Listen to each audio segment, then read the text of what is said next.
अब यसको बारेमा हल्का दिनुहोस् न यो थाङ्नु चिल्लो घाँटी सोलडोल छ सधैँ दुध खानु खाइहाल्यो थाङ्नीले यो हो न अझ अब यसको बारेमा भन्नुपर्दा यो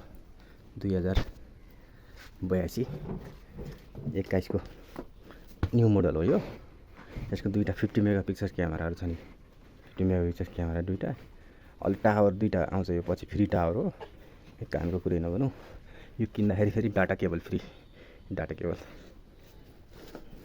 थाङ्नेको छ चाडा खम्बा छ स्याहार फ्याफा छ उसलाई भ्याइन भ्याइ छ अहिले दुध खानु उफ्रिनु त्यो भ्याइन भ्याइ छ उसलाई थाङ्नेलाई के हेरे यो अति थाङ्नेले के हेर्दैछ है माली के छ मुडुलो ओ मुडुलो ल यो चाहिँ गाई हो विभिन्न परिस्थितिको कारणले गर्दा अब ठाउँ छोड्नु पर्ने भएको भएर यो चाहिँ अब हामी फर्म बेच्दैछौँ फर्म पनि बेच्ने यो गाईहरू पनि बेच्ने तर्फमा छ हाम्रो यो चाहिँ अस्ति भर्खर बिहाको 1 महिना पनि भयो होइन यसको चाहिँ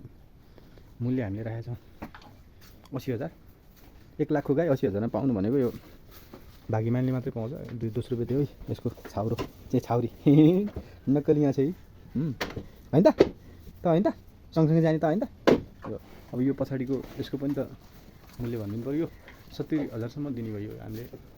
1,05,000 लिएको गाई तेस्रो बेच्यो तेस्रो पटकमा यो झ्याउरी यो झालीमाली जन्मेको हो होइन त